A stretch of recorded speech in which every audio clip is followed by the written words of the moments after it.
Langit sore itu mendung. Awan kelabu bergulung pelan seperti hati Ray yang tak karuan. Sudah 2 minggu sejak ia pindah ke SMA Bangun Bangsa, dan masih belum ada satupun teman yang benar-benar ia ajak bicara lebih dari 2 kalimat. Ray bukan tipe orang yang mudah akrab, dan sekolah baru bukan tempat ramah bagi anak pendiam yang lebih suka menulis puisi ketimbang ikut nongkrong di kantin.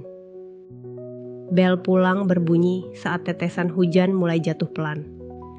Siswa-siswi berhamburan keluar, beberapa berlarian kecil sambil tertawa, lainnya menunggu di lorong sekolah yang mulai lembab oleh angin hujan. Ray berjalan pelan ke halte depan sekolah. Ia menarik jaket hoodie ke atas kepala, lalu duduk di bangku panjang yang basah di salah satu sisinya. Sepi, hanya deru motor dan bunyi gerimis yang menyapa. Lalu ia datang. Seorang gadis berlari kecil menyeberang ke halte, napasnya memburu. Seragamnya sedikit basah di bagian ujung rok, rambutnya dicepol asal-asalan. Tapi matanya yang besar dan hidup, mencuri perhatian Ray seketika. Masih sempat ya, sebelum hujan gede, katanya sambil menatap langit, lalu duduk di ujung bangku yang lain. Ray hanya mengangguk, tangannya menggenggam buku catatan kecil di pangkuannya. Kamu anak baru ya? Tanya gadis itu. Ray menoleh pelan dan tenang menjawab. Iya, aku Nara.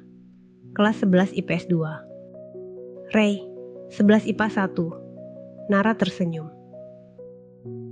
Kayaknya aku pernah lihat kamu di perpustakaan. Duduk di pojokan kan? Ray mengangguk lagi. Ia belum tahu bagaimana merespons gadis yang seceria ini. Tapi ada sesuatu yang menenangkan dari caranya bicara. Seperti hujan yang jatuh ke jendela saat malam, tenang, konsisten, dan tidak menuntut balasan. Ngapain aja di situ? Baca buku atau nulis surat buat gebetan? Goda Nara, tertawa kecil. Ray ikut tersenyum meski hanya sekilas. Nulis puisi. Oh, pantes. Kamu punya aura penyair. Sendiri, pendiam, misterius. Kayak tokoh utama di film indie. Ray menatapnya, lalu berkata pelan. Aku gak terlalu suka jadi pusat perhatian. Berarti kita kebalikan. Aku suka jadi MC, ikut lomba, aktif di OSIS. Tapi, kadang capek juga sih. Hujan makin deras. Nara menunduk, membuka handphonenya, lalu menghela napas. Maaf, aku kebiasaan ngomong banyak. Kamu nggak keberatan kan duduk bareng orang cerewet begini? Ray menggeleng. Enggak kok, aku suka kalau orang lain yang cerita.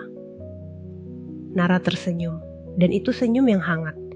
Bukan senyum basa-basi seperti yang sering Ray lihat dari teman-teman sekelasnya. Ini senyum yang seolah berkata, tenang aja, aku gak maksa kamu jadi orang lain. Hujan belum reda, tapi hati Ray terasa lebih ringan dari biasanya. Untuk pertama kalinya sejak pindah, dia merasa ingin hujan turun lebih lama. Hari itu, di bawah atap halte sekolah, 2 dunia yang sangat berbeda duduk berdampingan. Mereka belum tahu akan seperti apa kisah mereka nanti.